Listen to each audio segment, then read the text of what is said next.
सियावर रामचंद्र भगवान की जय। महाराजा अग्रसेन जी महाराज की जय। प्रमुख स्वामी महाराज की जय। महंत स्वामी महाराज की जय। प्रमुख स्वामी महाराज शताब्दी महोत्सव की जय। आप सभी को नमस्कार, प्रणाम, जय स्वामीनारायण, गुड आफ्टरनून। सतीश जी अच्छे मित्र हैं, वैसे तो आप सभी से बहुत हम मिले हैं और इनका फोन आया था कि आज दोपहर को यहाँ पधारे और कुछ हॉस्पिटल भी देखे और कुछ बात भी हो, लेकिन थोड़ा हम ट्रैफिक में we got a bit late, so will go around the hospital after the talk. Bipin Ram ji बराबर ना? तो मुझे ऐसे ही बताया था सतीश जी ने कि आप हॉस्पिटल पर, actually I was supposed to visit the last time when I came here to Bangalore last year, but could not make it. So it's nice to meet everybody of you, and especially nice to see that you all are a good group and a good group of people that have come together for the wonderful social service that you are carrying out through this institute. और इस मौके पे मैं भी आपको निमंत्रित करता हूँ। गुजरात में हमारी भी ऐसी बहुत बड़ी हॉस्पिटल्स कहीं हैं, तो कभी आप में से कोई मैनेजमेंट में से, पास्ट प्रेजेंट प्रेसिडेंट्स में से, फ्यूचर प्रेसिडेंट्स जो यहाँ बैठे हैं, जो भी आप गुजरात पधारे तो अवश्य मुझे कॉल करें। आप भी हमारी हॉस्पिटल देखना, पधारना। हाँ, वो तो क्या है, परस्पर एक दूसरे को मिलने से, एक दूसरे को जानने से, एक दूसरे की संस्था और सेवाएं जानने से दोनों को एक दूसरे में से कुछ न कुछ सीखने मिलता है, प्रेरणाएं मिलती है। मैं भी दो अच्छी बात यहाँ से लेके वहां जाऊंगा। तो सतीश जी ने बताया कि कुछ ऐसी उन्होंने ये टॉपिक मुझे दे दिया है, work efficiency and time management, और वही बात सही है। ये हमारी 78 ईयर लाइफ है और एक छोटी सी गिनती आप करें तो 8 hours of the day you sleep. हम 8 घंटा तो सोते हैं। कोई बोलेगा मैं 6.5-7 घंटा सोता हूं, तो when you are in the last day of your life, the average will come to 8, क्योंकि जब छोटे थे तब 10-12 घंटे सोते थे, जब बुजुर्ग होंगे, बूढ़े होंगे तब भी ज्यादा सोएंगे। The average will come to like about 8 hours a day. Yes or no? That means 24 hours of the day, 24 घंटे हैं, 1/3 of the day we are sleeping. 8 घंटा सोते हैं तो 1/3 of the day we are sleeping. So straight equation, directly proportional, 1/3 of the life we will sleep. तो आप अगर 70 साल इस पृथ्वी पे जिए, 70 years, तो आपके 23 साल तो सोने में जाने वाले हैं। आपको पता ही नहीं है आपका अस्तित्व का। 23 years of your life, if you live for 70 years upon this earth, goes in sleep. You don't know whether you exist or not. Yes or no? तो 23 तो ऐसे ही चले जाते हैं। आप सिर्फ 1.5 मिनट ब्रश करते हैं तो भी आपके 70-80 दिन तो ब्रश में चले जाते हैं। छोटी छोटी क्रिया आप देखें, actually you have a real living life is just about 20 to 25 years. अब आईने के सामने का समय तो कोई गिन नहीं सकता, वो तो सभी के अलग अलग होते हैं। The real time where you actually can give some input to the society, maybe through your professional work, maybe through your social work, is very less upon this earth. तो अगर हम सोचते हैं कि मेरी उम्र अभी 25 है, 35 है, 40 है, 50 है, अभी मेरे पास 30-35 साल है, वो नहीं है। आपकी उम्र 50 है, आप 80 जीने वाले हो, तो 30 साल में से 1/3 तो निकल, तो 10 तो वैसे ही निकल जाएंगे सोने में।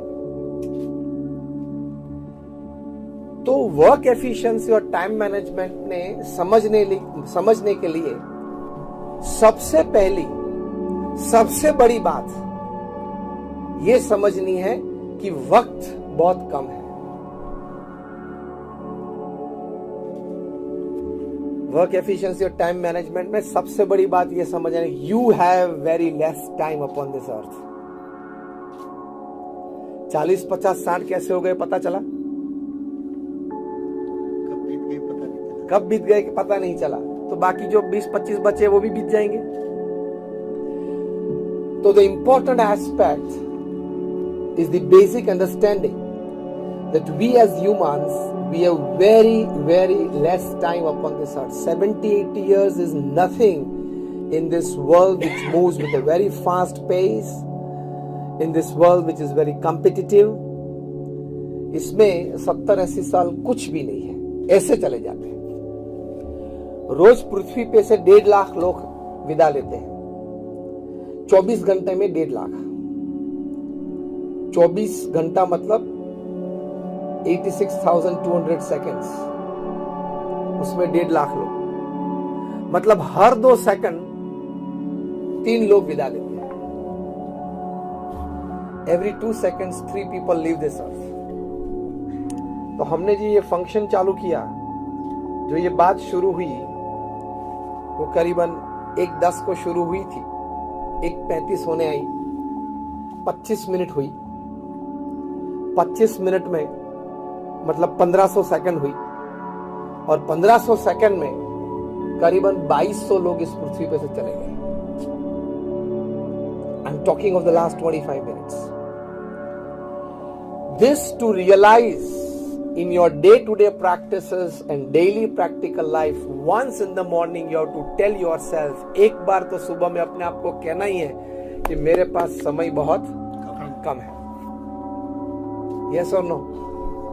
मैं चाहूंगा आप एक बार अभी बोले, मेरे पास समय बहुत कम है।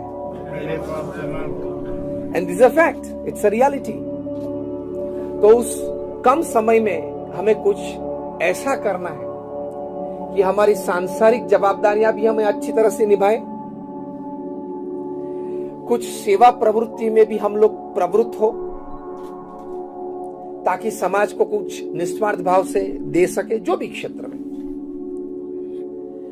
और हमारा चारित्र का गठन भी ऐसा हो कि हमारे आसपास के लोग जो हैं, जो मित्र हैं, संबंधी हैं, उनको भी एक पवित्र चारित्र की प्रेरणाएं दे सके। तो ये कम समय में हमें ये 3 बात करनी है, which is called work efficiency and time management. पहली बात, सांसारिक जवाबदारियां बराबर निभानी है। उसमें नौकरी, धंधा, व्यापार, परिवार, मित्र सब आ जाते हैं, वो सब सांसारिक जवाबदारी है। दूसरी बात, कोई छोटी मोटी संस्था में या छोटे मोटे कारण में निस्वार्थ भाव से समाज सेवा करनी है, और कुछ समाज को निस्वार्थ भाव से प्रदान करना है, जो भी बन सके, जितना भी हो सके। और तीसरी बात यह है कि हमारा जीवन इतना पवित्र हो, शास्त्र के आज्ञा अनुसार हो, मतलब हमारा चारित्र का ऐसा निर्माण हो कि हमारे आसपास के 2-5-25 लोग ऐसे हैं जिनको हम प्रेरणा रूप बन सके, ताकि भविष्य की पीढ़ी में भी ये संस्कार आगे चलते रहे। स्वामी विवेकानंद एक बात करते थे, The greatest, the highest and the noblest contribution that a man can make for the society is a pure and spotless character। तो ये 3 बातें हमें कम समय में करनी है। पहली बात आती है हमारी सांसारिक जवाबदारियां निभाने में, उसमें वर्क एफिशिएंसी और टाइम मैनेजमेंट है, वो ठीक ढंग से करें तो आप जितना आपके मन में है, जितने ख्वाब आपने देखे, उससे 2 गुना, 3 गुना और कई बार तो 5 गुना भी काम कर सकते हैं, अगर आपने एफिशिएंटली काम किया तो और टाइम मैनेजमेंट से काम किया तो। नॉर्मल व्यक्ति जो काम करता है रूटीन में, उससे 2 गुना, 3 गुना और 5 गुना भी आप कर सकते हैं। ये प्रिंसिपल्स अप्लाई होने चाहिए। उसमें सबसे पहली बात आती है कि कठिन परिश्रम से कभी न डरे। कठिन परिश्रम का कोई विकल्प नहीं है। You cannot go at the top with an elevator. It is always a staircase. One step at a time. ये एक हकीकत है। तो पुरुषार्थ करना इस सृष्टि का एक नियम है। पशु पंखी हैं वे भी पुरुषार्थ करते हैं। तो भगवान ने और कुदरत ने ये जो निर्माण किया है इसमें पुरुषार्थ सभी के लिए अपने अपने क्षेत्र में रखा है। हम मनुष्य हैं तो हमारे पास खाने पीने की व्यवस्था तो पूरे साल की है, तो हम खाने पीने के लिए ज्यादा दौड़ते नहीं, तो हम पैसे ज्यादा बनाने के लिए या स्टेटस ज्यादा बनाने के लिए, प्रसिद्धि ज्यादा के लिए दौड़ते हैं। पशु पंखी है वे सुबह उठ के दौड़ते हैं अपना पेट भरने के लिए। अफ्रीका की जंगल में एक कहावत है, every morning when the sun rises the slowest deer has to run faster than the fastest lion to see the evening, वरना वो मर जाएगा, शिकार हो जाएगा उसका। And the slowest deer has to run faster and the slowest lion has to run faster than the slowest deer to see the वरना वो भूखा मर जाएगा। फिर कंक्लूजन में क्या लिखा है, चाहे आप कुछ भी हो, शेर हो या हिरण हो, सुबह जब सूर्योदय होता है तो दौड़ना तो एवरीबडी हैज टू रन, शेर हो या हिरण हो। शेर को खाने के लिए दौड़ना पड़ता है, हिरण को बचने के लिए दौड़ना पड़ता है। दौड़ना तो सबको पड़ता है, लेकिन कई बार हंसते हंसते ये बात बताते हैं कि a poor man runs for bread and a rich man runs to digest his bread, लेकिन ही रन्स, वो दौड़ता तो है। तो एक परिश्रम जीवन में करना है, क्योंकि अगर आपने जीवन में अपने कार्य क्षेत्र में यथार्थ पुरुषार्थ नहीं किया तो जीवन का संतोष नहीं मिलेगा आपको। संतोष के लिए बहुत जरूरी है अंतिम समयों में, when you are in the last stages of your life, उस वक्त एक बहुत बड़ा संतोष ये होता है कि मैंने अपने व्यवसाय में पुरुषार्थ करके सांसारिक जवाबदारियां बराबर निभाई, परिवार को ठीक ढंग से रखा, 2, 5, 15 मित्र को मदद भी की और पुरुषार्थ करके मेरे परिवार में आगे नौकरी धंधा अच्छा बढ़ सके, ऐसा कुछ एक प्लेटफॉर्म सभी को दिया।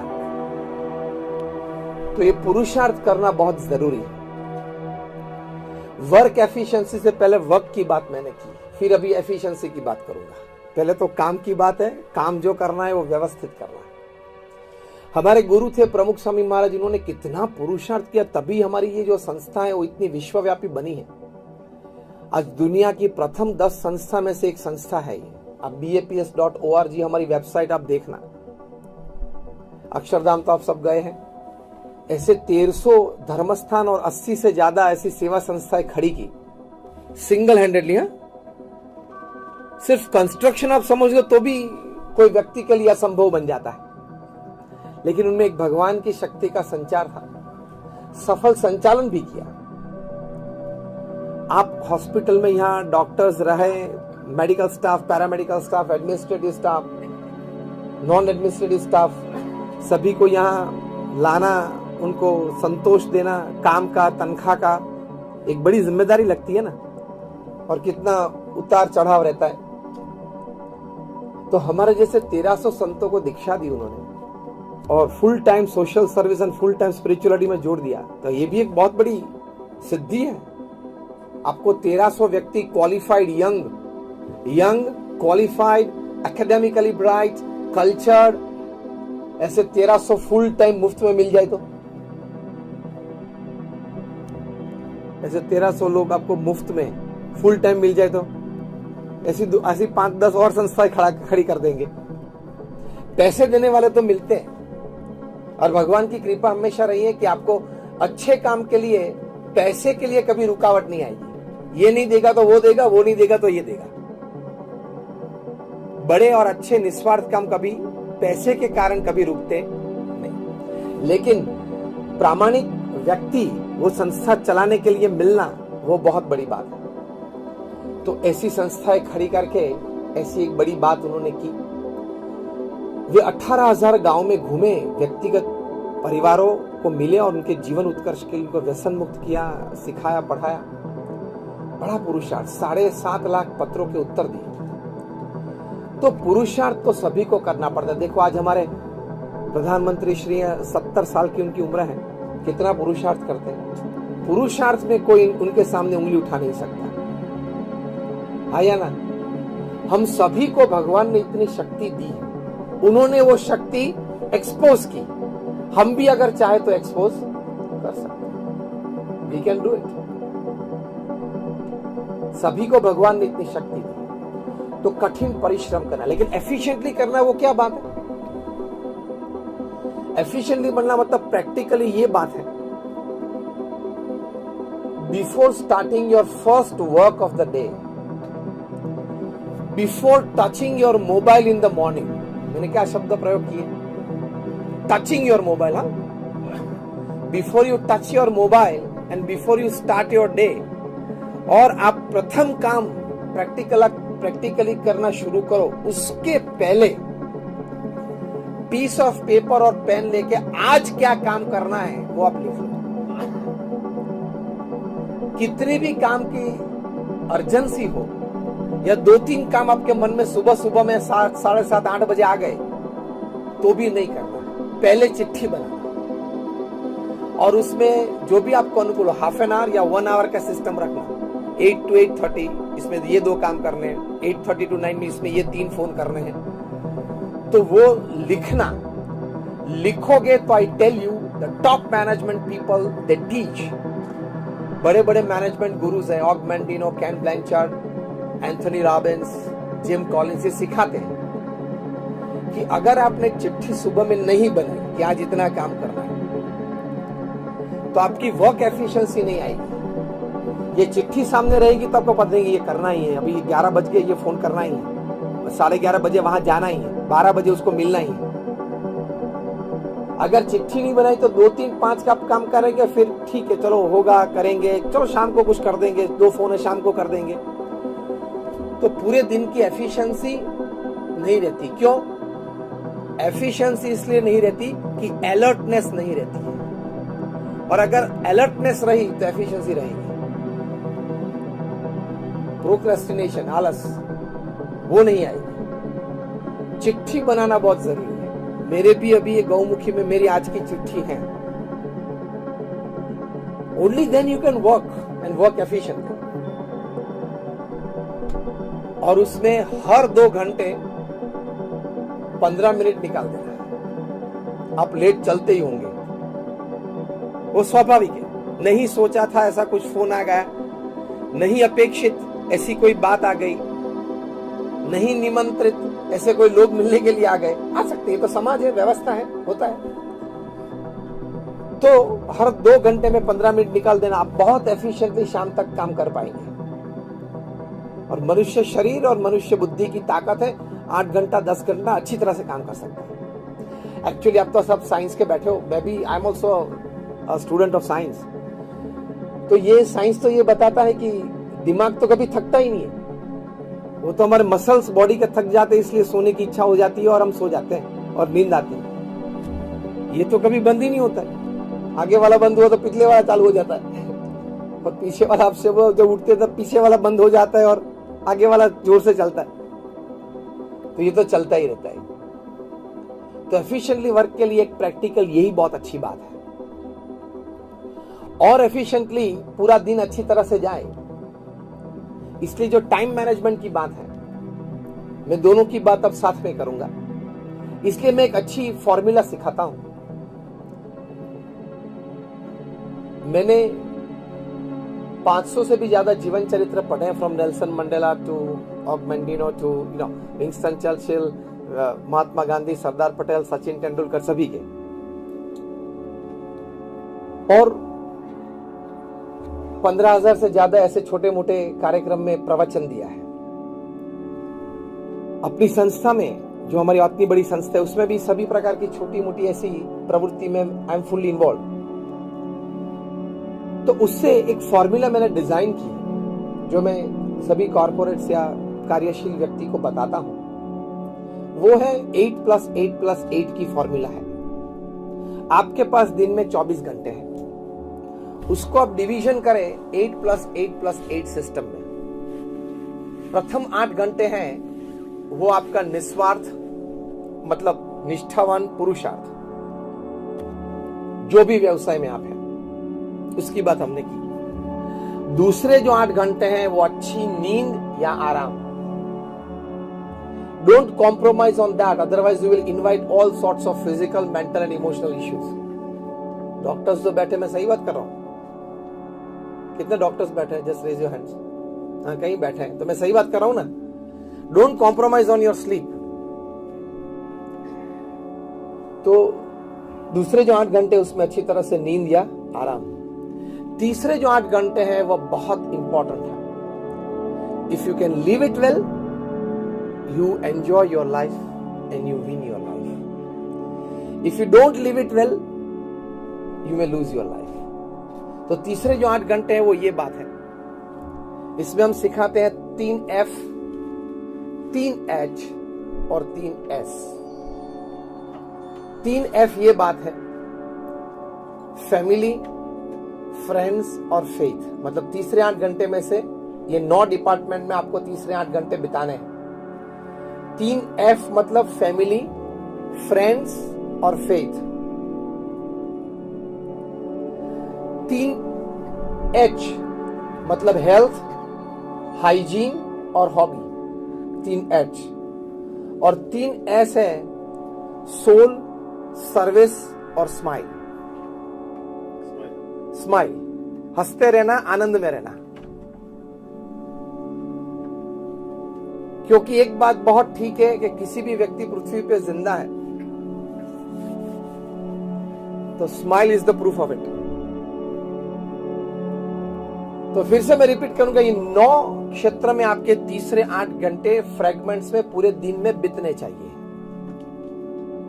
Family, friends, faith, health, hygiene, hobby, soul, service and smile. अगर ये 8+8+8 सिस्टम में आपने अपना दिन अच्छी तरह से बिताया, हर दिन इस तरह से बिताया, तो आपका महीना, आपका वर्ष, आपका जीवन इसी तरह 8+8+8 सिस्टम में बीतेगा। तो उसको बोलते हैं वेल लिव्ड बैलेंस्ड लाइफ। इसको वर्क एफिशिएंसी और टाइम मैनेजमेंट में ये 8+8+8 सिस्टम सीखना है। तो बहुत अच्छी तरह से अगर पूर्ण पुरुषार्थ के साथ थोड़ा सा ध्येय लेके हम ये पुरुषार्थ करें तो जीवन में संतोष रहेगा। Because at the end of the day and at the end of your life, if you can put your hand on your chest and tell yourself yes I lived, और ऊपर जाके भी कुछ देखा तो नहीं आज हमने, लेकिन ऊपर जाके भी अगर भगवान के सामने खड़े रहे और हम बोल सकते हैं कि हाँ आपने मुझे 70-80 साल का जीवन दिया था, how did I live it, तो भगवान को भी बोलना पड़े हाँ great, you did a great job upon this अर्थ। ऐसा कुछ तो करना चाहिए कि नहीं? वरना तो 1.5 लाख तो है ही रोज के, आते हैं चले जाते हैं, आते हैं चले जाते हैं। तो 8+8+8 सिस्टम में रहेंगे तो you leave your day well, you leave your life well. तो ये बैलेंस लाइफ है। This is called time management in your life. अब माइक्रो पे आते हैं थोड़ा। ये मैंने मैक्रो की बात की, अब थोड़े माइक्रो पे आते हैं। आप जब अपना समय, क्योंकि सबसे कीमती बात पृथ्वी पे क्या है? समय। पैसे जाते हैं, चले जाते हैं, वापस भी आ सकते हैं और आते हैं लोगों को। सब कुछ इस पृथ्वी पे समय के अलावा जो भी बात, जो भी चीज है, वो अगर जीवन में से हमने गंवा दी तो वापस आ सकते हैं। समय कभी वापस नहीं आता है। आज की जो तारीख है 15 मई 2019, आज का सूर्योदय फिर से आपके जीवन में कभी नहीं आएगा। तो ये टाइम मैनेजमेंट में भी, जब वर्क एफिशिएंसी में पहले हमने वर्क की महिमा समझी, तो टाइम एफिशिएंसी में टाइम की कीमत भी समझना बहुत जरूरी है। तो जब आप टाइम की कीमत समझोगे तो एक एक मिनट आप किस तरह से हम उपयोग कर सके, इस्तेमाल कर सके, वो आप कर पाएंगे। रतन टाटा जी का नाम आपने सुना होगा। रतन जी जिस प्रकार की टाइम एफिशिएंसी और टाइम मैनेजमेंट में काम किया, unbelievable. 80 companies under Tata Sons, 80 company है, 15 से 18 कंपनी तो फॉर्च्यून 500 की लिस्ट में। ये टीसीएस वगैरह कंपनी 40,000 करोड़, 60,000 करोड़, 1 लाख करोड़ की कंपनीज है। टाटा ट्रस्ट के एक एग्जीक्यूटिव है, वे हमारे बहुत अच्छे मित्र हैं। वैसे एक बार बैठे थे, मैंने उनको पूछा कि Ratan ji as chairman of Tata sons, ये बात है 10-12 साल पहले की, तो 80 कंपनी है, तो 80 कंपनी की बोर्ड मीटिंग साल में एक बार होती है, 80 कंपनी की एजीएम्स, एनुअल जनरल मीट्स होती है साल में एक बार, तो 80 दिन तो बोर्ड मीटिंग में चले जाते होंगे, 80 दिन तो एजीएम में चले जाते होंगे, तो 160 दिन तो 365 में से मीटिंग्स में चले गए। 52 वीक्स आते हैं, मतलब 52 संडेज आते हैं, तो 160 प्लस 52 तो 212 दिन तो ऐसे ही चले गए 365 में से, मीटिंग और छुट्टी। चलो कोई वैकेशन न ले तो भी एक इतवार तो है। तो मैंने उनको पूछा, रामास्वामी को, कि how is he managing his time. तो इसमें ऑफिस टाइम क्या बचा, ट्रैवल टाइम क्या बचा, मीटिंग टाइम क्या बचा, एडमिनिस्ट्रेटिव टाइम क्या बचा। उन्हें बोला कि स्वामी मैं आपको बताऊं कि Ratan ji how he uses his time. जब उन्होंने बताया, आई फेल्ट के the ground was slipping from under my feet, unbelievable. Ratan ji 4 board meeting एक साथ चलाते हैं, 4 कमरे में 4 बोर्ड मीटिंग चलाते हैं, तो 4-4 मीटिंग चलाते एक बार। मैंने बोला how can this happen. TCS तो कंप्यूटर वाली सब बातें होती है, वहां से बाहर निकले तो हाउसिंग की बात आ जाती है, हाउसिंग में से बाहर निकला, बीच में समय कितना मिलता है, ये कमरे में से निकले, पूरा माइंडसेट बदलना होता है ना। मोटर्स मतलब ऑटोमोबाइल्स, ऑटोमोबाइल्स में से कमरे में से बाहर निकले तो यहां ये कमरे में गए तो वहां हाउसिंग की बात आ जाती है। तो बोले कि हाँ, तब मुझे पता चला कि ह्यूमन माइंड इतना कैपेबल है। और बोले कि घर से निकलते हैं, गाड़ी में बैठते हैं, then he touches his file to know today's agenda of the meeting, सिर्फ गाड़ी में पढ़ लेते हैं। लेकिन रामास्वामी ने मुझे कहा कि एक भी प्रसंग ऐसा नहीं है, वे बोल रहे थे, मुझे कह रहे थे कि मैं 35-40 साल से उनके साथ हूं, एक भी प्रसंग ऐसा नहीं बना है कि मीटिंग पूरी होने के बाद वे कहे कि अगर यार अरे वो एक एजेंडा था वो तो रह गया, या वो बोले कि चलो अभी कोई एजेंडा में कोई बात बाकी है। एक बार एजेंडा पढ़ लिया, फिर से कभी वो पेपर उन्होंने मांगा नहीं मीटिंग में, and he works according to that agenda. कितना इन्वॉल्वमेंट होगा जब पढ़ा वो एजेंडा, मतलब कितनी फोकस्ड एनर्जी से पढ़ा होगा। This is called efficiency, work efficiency बोलते हैं। फिर मैंने वो पूछा कि लोग उनको पत्र लिखते हैं? हाँ लिखते हैं, यंगस्टर्स भी लिखते हैं और कोई बिजनेसमैन भी लिखते हैं, गवर्नमेंट में से भी लेटर आते हैं, वो तो इतनी बड़ी कंपनी आते जाते रहते हैं। मैं बोला when does he attend his letters? तो क्या स्वामी जी उसकी कहानी भी बहुत दिलचस्पी है। मैंने बोला बताओ। See how efficiently and time management this people of this level do. उन्होंने कहा जो अगले दिन सभी पत्र पढ़े हैं, उत्तर दे दिए हैं उनके 2 सेक्रेटरीज को, दूसरे दिन सुबह जब वे ऑफिस पधारते हैं रतन जी, तब एक साइनिंग रूम होती है बॉम्बे हाउस में, वहां पेडर रोड पे। पहले वो साइनिंग रूम में आते हैं और उसमें 15-20 टेबल पे जो जो लेटर्स पे साइन करना है वो लेटर्स पड़े होते हैं, ड्राफ्टिंग मशीन होता है और उसमें पेन रखी होती है। एक पेन पकड़ के साइन करे, सभी 20 लेटर में ओरिजिनल साइंस होती है, ओरिजिनल पेन से, ड्राफ्टिंग मशीन से साइन करके अंदर चले जाते हैं। 10-10:30 बजे फिर से रेस्ट रूम में जाते हैं, तभी एक बार आते या जाते वक्त साइनिंग रूम में जाते हैं, तभी 15-20-25 लेटर्स रखे जाते हैं, साइन करके चले जाते हैं। एक में साइन की, वो ड्राफ्टिंग मशीन सिंक्रोनाइज मूवमेंट से चलता है, और सभी 15-20 ड्राफ्टिंग मशीन में एक एक पेन रखी होती है, वो साइन हो जाती है। Because he has to sign 200 papers a day, 200 sign उनकी चाहिए रोज, तभी तंत्र चलता है। तो अगर 200 साइन अपनी टेबल पे लाके साइन करने का प्रयत्न करे तो वो तो एक घंटा चला जाएगा, 2 घंटा चला जाएगा। पूरे दिन में इस प्रकार से साइन करते हैं। That means 200 signatures and the total time spent is not even 15 minutes. Work efficiency, time management. मैंने बोला पत्र कब पढ़ते हैं? तो कि वो पत्र नहीं पढ़ते। 2-3 जो सेक्रेटरीज रखे सिर्फ पत्र के लिए, वो पत्र पढ़ लेते हैं, अंडरलाइन कर देते, this are the important points. मैंने बोला तब वो उनको नोटिफिकेशन कब देते, मतलब कहते कब है कि ये एक पत्र है, यहां से आया है, ये एम्बेसी से आया है, ये पीएमओ में से आया है, ये मिनिस्ट्री रेवेन्यू फाइनेंस में से ये बात आई है। जब वे अपनी ऑफिस से खड़े होके रेस्टरूम जाते हैं, ऑफिस से खड़े होकर लंच के लिए जाते हैं, ऑफिस से खड़े होकर गाड़ी तक जाते हैं, गाड़ी से ऑफिस तक आते हैं, तभी ये सेक्रेटरीज इंटरवल्स में खड़े होते हैं, 2-2, 3-3 लेटर लेके, ये सर बेल्जियम एम्बेसी से, ये एम्बेसी से ये लेटर है, ये क्या करना है, एनी आंसर्स के, डू दिस। वो रिकॉर्डर साथ में लेके घूमते हैं। रतन जी जो बोल लेते हैं as an answer to this letter, it is recorded and then they write it and type it down and keep on the drafting table, signing table the next day morning.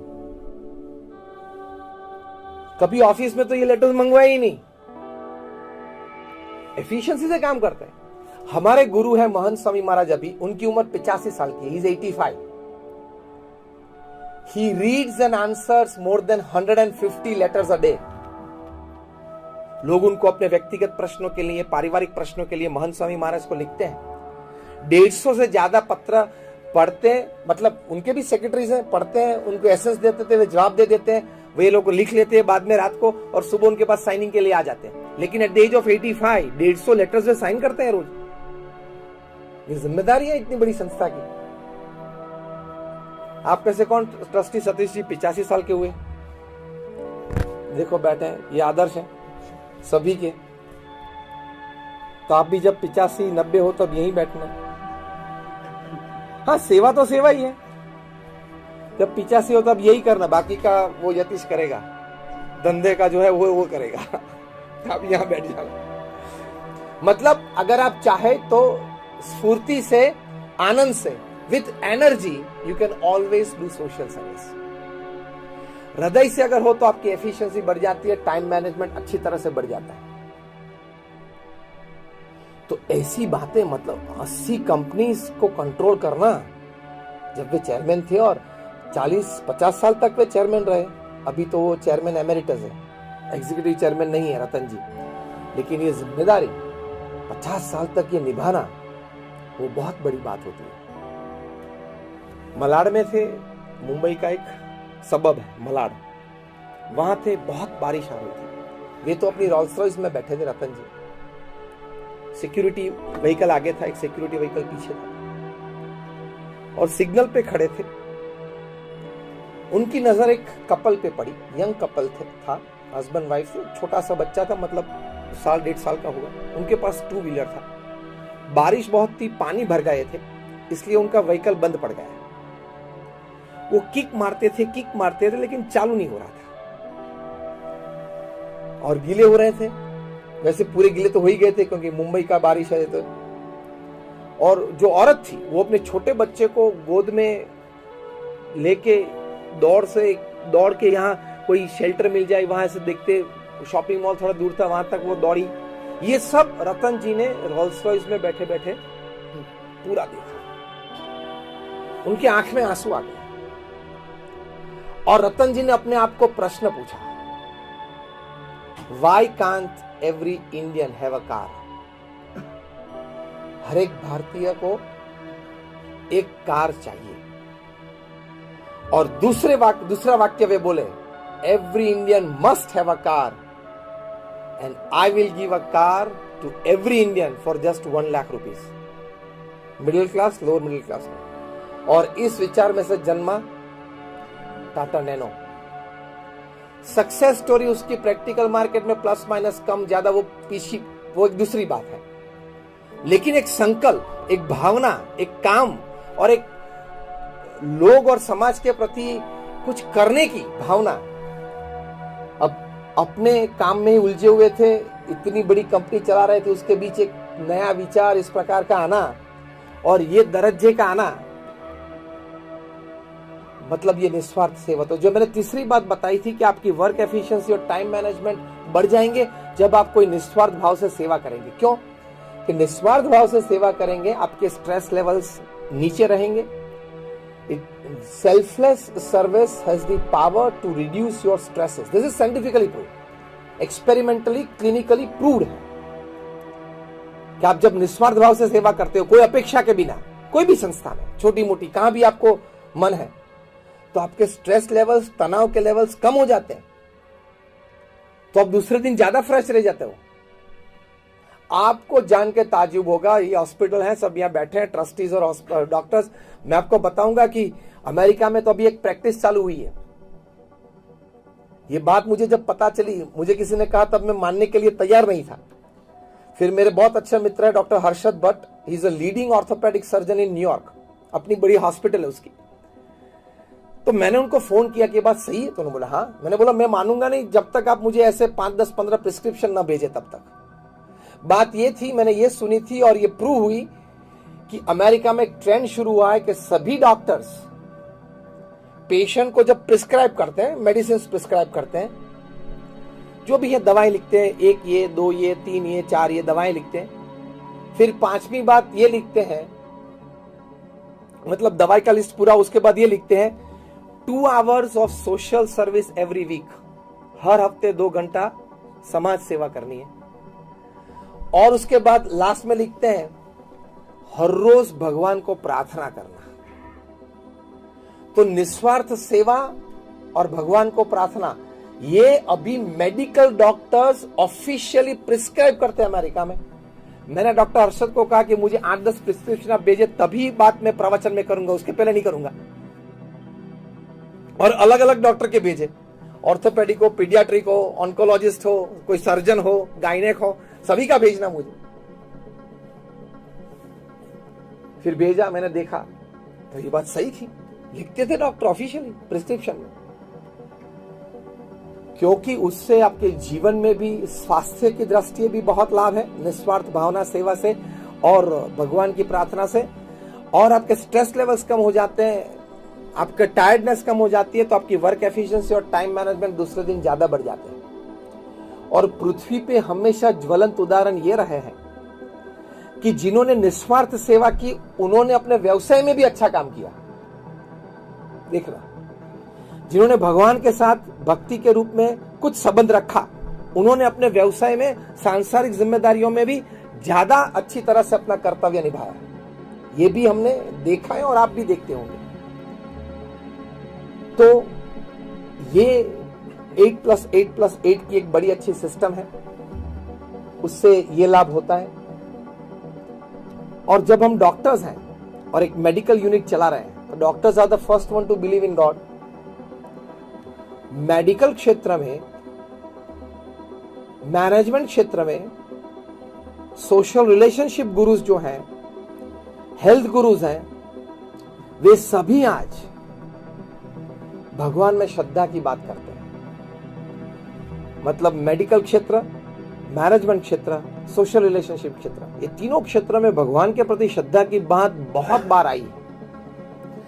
आपको जान के शायद आश्चर्य लगेगा कि 50,000 से भी ज्यादा research papers national international seminars में पेश हुए हैं, साइंस सेमिनार्स में, by man of science, not by man of philosophy, man like us, by man of science, where they have proved experimentally, clinically, how some relation with God, connection with God, भगवान को आप प्रार्थना करें, नाम स्मरण करें, दर्शन करें, इससे आपको फिजिकल, मेंटल, इमोशनल लाभ कितने होते हैं, ये प्रूव हुआ है। 500 से ज्यादा की कॉपी तो मेरे पास है 50,000 में से। तो आपको जीवन में अच्छी तरह से सफलता और संतोष, ज्यादातर मैनेजमेंट गुरुज आज सफलता की बात करते हैं, success in life. When I talk I से सक्सेस प्लस सेटिस्फैक्शन। हम सभी सक्सेस सेटिस्फाइड नहीं, सेटिस्फैक्शन में रूपांतरित नहीं होते। Even after being a most successful person in some of the fields, people commit suicide. ये परिस्थिति होती है। मतलब आप सक्सेसफुल हुए लेकिन संतुष्ट नहीं हुए, तभी तो ये बारी आई। तो उसके लिए भगवान के साथ संबंध रखना बहुत जरूरी है। तो आपकी वर्क एफिशिएंसी बढ़ेगी, वर्क रिजल्ट भी बढ़ेगा। कि जो सर्जन्स हैं उनको ऐसे अनुभव हुए हैं, सभी जो डॉक्टर्स यहां बैठे हैं, सभी जो मेडिकल लाइन से संबंधित व्यक्ति जो यहाँ हैं, मैं आपको एक बुक सजेस्ट करता हूं। डॉक्टर बर्नी सीगल ने यह बुक लिखी है। डॉक्टर बर्नी सीगल, उन्होंने ये बुक लिखी है और बुक का टाइटल है love, peace and healing.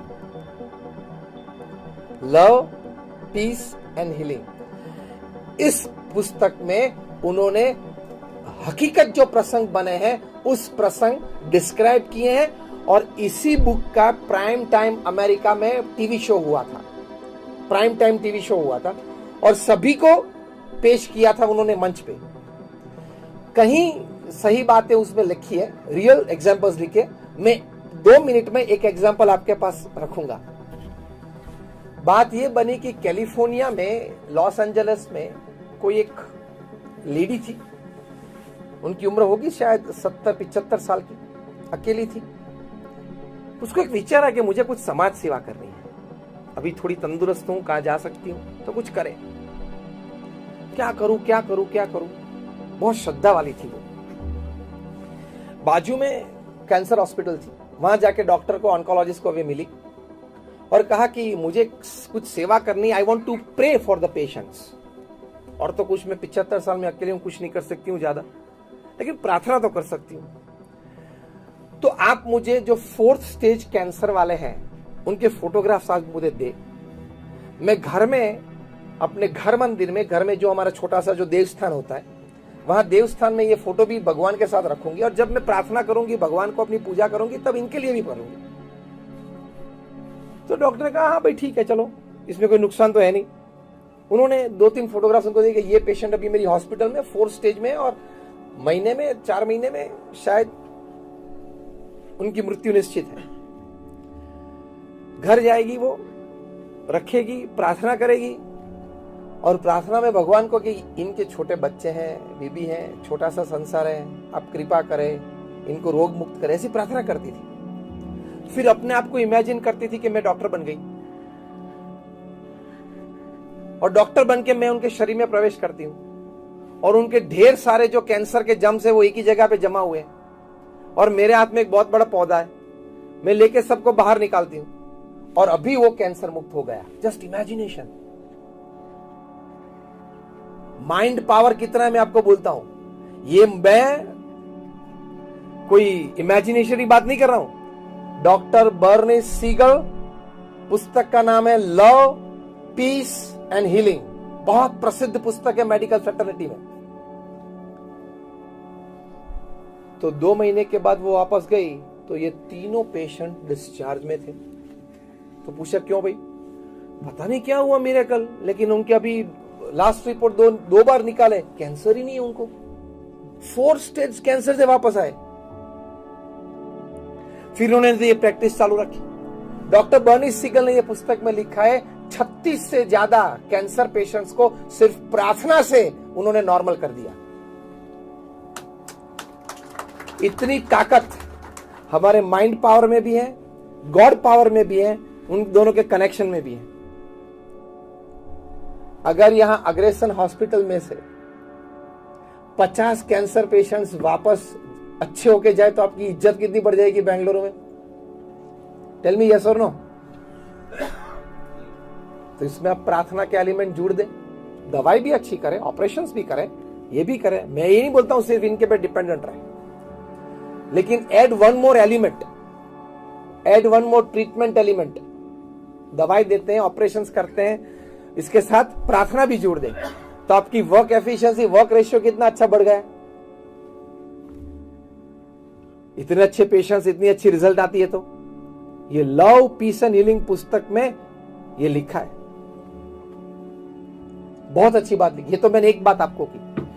New York में इसी पुस्तक, ये सभी को, ये पेशेंट्स को, ये व्यक्ति को डॉक्टर बर्नी सीगल ने प्राइम टाइम अमेरिकन टीवी पे पेश किया और मिलियंस ऑफ व्यूअर्स ने ये सब देखा है। न्यूयॉर्क में एक व्यक्ति का हाथ गाड़ी के नीचे आ गया और पूरा क्रश हो गया। इसमें तो कितने सारे बोन्स होते हैं छोटे छोटे, पाम में, हैंड में, सभी क्रश। ट्रक के नीचे अगर ये हाथ आ गया तो कैसा बन जाता है, एकदम ऐसा लूज हो गया। सभी ने कहा इसमें कोई सर्जरी पॉसिबल नहीं है, इस तरह से जियो या यहां से काट दो, जो भी आपको करना है। अमेरिका में सभी बड़े बड़े ऑर्थोपेडिक सर्जन्स ने यही सजेशन किया। ये व्यक्ति ने कहा कि माइंड में बहुत पावर है और माइंड कनेक्शन विद गॉड, इसमें बहुत पावर है। अपना हाथ टेबल पे रख के, हाँ दवाई वो जो है वो लेता था, इंजेक्शन जो लेने वो लेता था, लेकिन वो इमेजिनेशन करे रोज शाम को कि God is coming to my house. And then he has started operation on my last finger first. फिर वो गॉड के साथ कॉन्वर्सेशन करेगा, भगवान जरा धीरे, हाँ पेन प्लीज सर, पेन हो रहा है, पेन हो रहा है। इतना कनेक्शन रखता था वो, इमेजिनेशन ये रखता कि भगवान मेरा ऑपरेशन कर रहा है। और फिर 1 घंटा ऑपरेशन चला, फिर वो अपने आप ही उस पर एक बैंडेड बांध देता था कि ये ऑपरेशन करने के बाद बैंड कर दिया, ये लगा दिया। फिर दूसरे दिन दूसरा इमेजिनेशन, अब भगवान दूसरी बार आए मेरे घर में, डॉक्टर के स्वरूप में, व्हाइट एप्रन पहनाए, स्टेथोस्कोप है, आए, ये ऑपरेशन चालू किया। फिर अपने आप बैंडेड कर देता था उसको।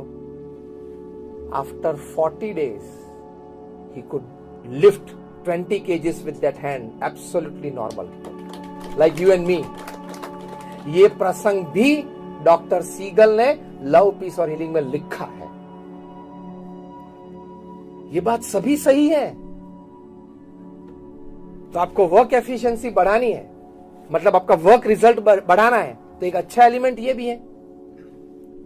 सतीश जी, तो ये एक सुझाव है। अभी ये मैंने जो 2 प्रसंग अभी कहे, तो उससे ये एक सुझाव है आप सभी को, बड़े लोग यहां सब बैठे हो, तो रोज सुबह को एक टाइम फिक्स कर दो और शाम को एक 5-5 मिनट का, जो सब प्रार्थना में साथ एक साथ जुड़ जाए। सुबह में जो करे उसमें शायद ऐसे कि कोई काम में हो, इमरजेंसी में हो, ऑपरेशन में हो, ना आ सके तो वो शाम को आए। 2 बार सभी को आने की जरूरत नहीं है। एक प्रैक्टिकल बात है, सुबह में जो आ जाए वो शाम को ना आए, शाम को आ जाए वो सुबह में ना आए, अनुकूल हो, ठीक है। तो एक प्रार्थना का एलिमेंट, और प्रार्थना में सिर्फ अपने आप के लिए नहीं, when you pray for others it fructifies better and more quickly. तो आप सभी पेशेंट के लिए एक प्रार्थना का एलिमेंट चालू करें। इससे प्रेरणा लेके हमने 2004 में मुंबई में एक प्रयोग किया था।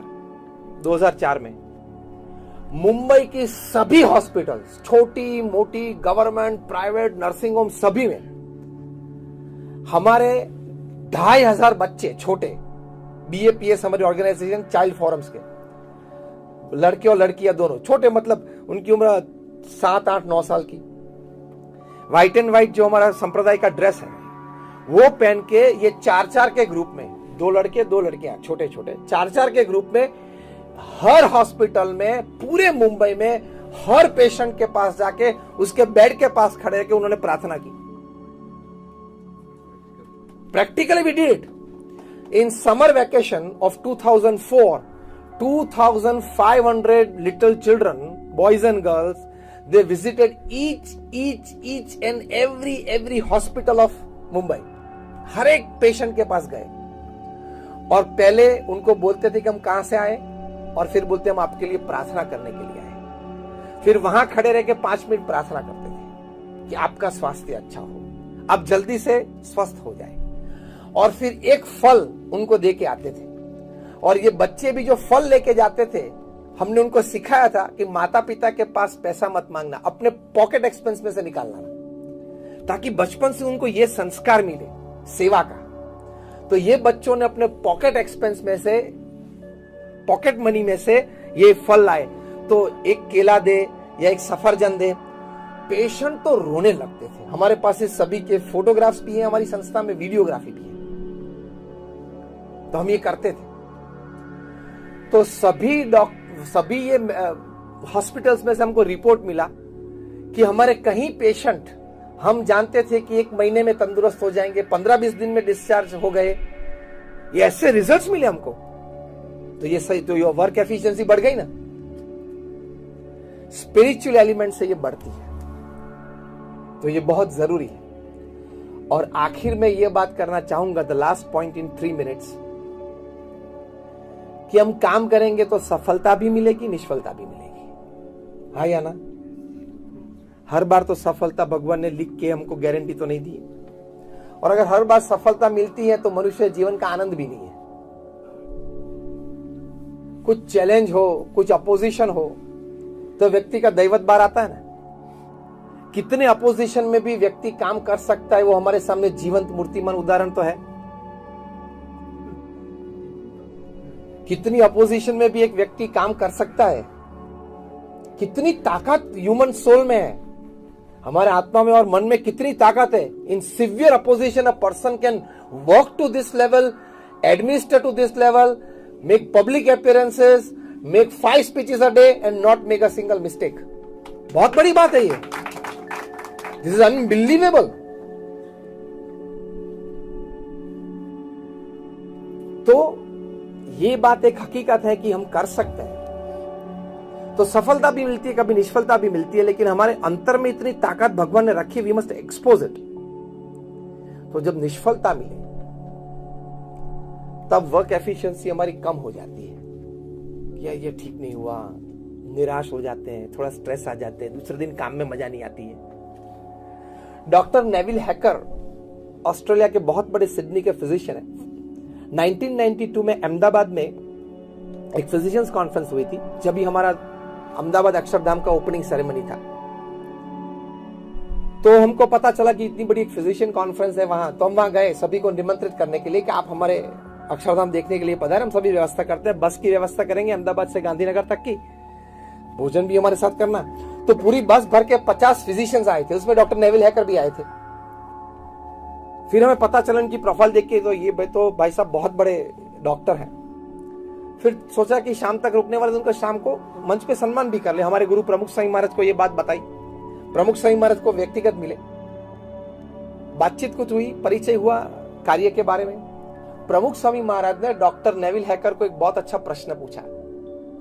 प्रमुख स्वामी महाराज ने कहा कि साहब आपका काम भी बहुत अच्छी तरह से करते हो, प्रामाणिक रूप में करते हो। इन्होंने बताया, मतलब जो पीआर गाइड था उन्होंने बताया। लेकिन प्रमुख स्वामी महाराज को पूछा कि साहब आप चर्च में जाते हो, भगवान को प्रार्थना करते हो? तब उन्होंने कहा कि Swami ji, frankly telling, my hospital is my church and my patient is my god. उनकी फिलॉसफी कि ये है। प्रमुख स्वामी महाराज को ये अच्छा लगा, उनकी ये भावना, इनकी ये जीवन भावना, सेवा की भावना। फिर भी प्रमुख स्वामी महाराज ने इंसिस्ट रखा कि फिर भी जो चर्च है, मतलब स्पेशल जो धर्मस्थान है, आप क्रिश्चियन है इसलिए चर्च, तो आप जाना हफ्ते में एक बार और प्रार्थना करना। तो उनकी मुखाकृति से पता चला कि उनको ये बात ज्यादा, मतलब एक्सेप्टेबल नहीं ज्यादा लगी। तो प्रमुख स्वामी महाराज एक बहुत अच्छा प्रश्न उनको पूछा। ये प्रश्न के उत्तर में उनको श्रद्धा बैठ गई। प्रश्न क्या पूछा? प्रमुख स्वामी महाराज ने उनको पूछा कि सर, कभी ऐसा होता है कि बहुत बड़ा, बहुत गंभीर और क्रिटिकल ऑपरेशन होता है, आप अच्छी तरह से कर सकते हो? वे सर्जन थे। तो बोला कि कोई ऐसा कठिन कोई ऑपरेशन और आप अच्छी तरह से कर सको तो आप एकदम आनंदित हो जाता है कि yes, there is a good achievement today. तो हाँ, और होना ही चाहिए। प्रमुख स्वामी महाराज ने दूसरा प्रश्न पूछा, और कभी ऐसा बनता है और बना है कभी जीवन में कि ऑपरेशन एकदम सिंपल हो और आपको जजमेंट होगी तो हो जाएगा, और फेलियर हुआ और पेशेंट मर गया? तो क्या स्वामी जी ऐसा भी हुआ है? तब आप दुखी हो जाते हो? उन्होंने बोला बहुत दुखी हो जाता हूं। तीसरा प्रश्न प्रमुख स्वामी ने पूछा कि कभी आपने जजमेंट लिया हो कि ये दर्दी को ये दर्द ज्यादा रहेगा, कभी कभी कम समय में पूरा हो जाता है, और कभी ये दर्दी को ये प्रॉब्लम सॉल्व हो जाना चाहिए, तो लंबे साल तक आपके पास वही दर्द के लिए वो आता रहता हो? तो क्या वह ऐसा भी बना है? तो तभी कभी आप डिस्टर्ब हो जाते, तो क्या हो जाता हूं? प्रमुख स्वामी ने पूछा कि ऑपरेशन सक्सेसफुल हो या फेलियर हो, आपको स्थिर रहना बहुत जरूरी है, तो आपकी एफिशिएंसी बढ़ेगी, काम की स्टेबिलिटी बहुत जरूरी है। डॉक्टर नेविल हैकर ने कहा कि स्वामी जी मैं इसी प्रश्न का उत्तर ढूंढ रहा हूं कितने सालों से, कि वेदर मैं सक्सेसफुल हूं या फेलियर हूं कोई भी एक ऑपरेशन में, लेकिन मेरी स्थिरता तो बनी रहनी चाहिए। प्रमुख स्वामी महाराज ने कहा उसके लिए हमारे श्रीमद् भगवत गीता में भगवान श्री कृष्ण ने कहा है, कर्मण्येवाधिकारस्ते मा फलेषु कदाचन। भगवान कृष्ण ने अर्जुन को कहा है कि कर्म करना तेरी फर्ज है और अधिकार है।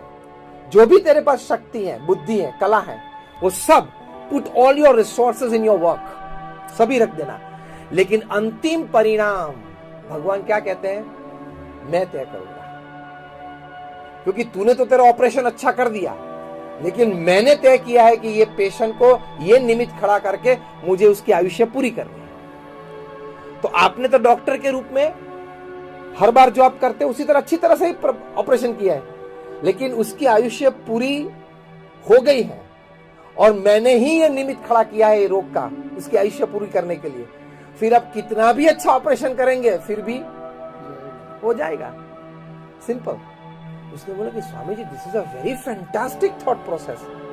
प्रमुख स्वामी महाराज ने बोला हमारे श्रीमद् भगवत गीता में ये बात है, भगवान श्री कृष्ण ने कही है। मैंने बोला बहुत अच्छी बात है Swami ji, I must take this back home. तो हमारी वर्क एफिशिएंसी के लिए हमारी स्टेबिलिटी बहुत जरूरी है। स्टेबिलिटी के लिए ये अंडरस्टैंडिंग बहुत जरूरी है, क्या कि हमारे पास जो भी बुद्धि शक्ति जो भी है, कला, वो हमारे कार्य में पूरी तरह से रख देनी है और फिर शाम को प्रार्थना करके स्वामी जो भी परिणाम मुझे मिला मुझे मंजूर है। तो ये स्थिरता रहेगी तो काम अच्छी तरह से कर पाओगे, एफिशिएंटली कर पाओगे। तो ये वर्क एफिशिएंसी और टाइम मैनेजमेंट की दृष्टि से एक बड़ी बात है। आप सभी का बहुत आभार कि आपने हमें यहाँ बुलाया और प्रेम से, क्योंकि दोपहर का वक्त प्रवचन सुनने के लिए बहुत कठिन समय होता है। अर्ली मॉर्निंग ठीक है, शाम को ठीक है, लेकिन यही समय सतीश जी ने मुझे कहा कि आप आ जाएंगे 1 बजे। मैंने बोला हाँ ठीक है आ जाएंगे।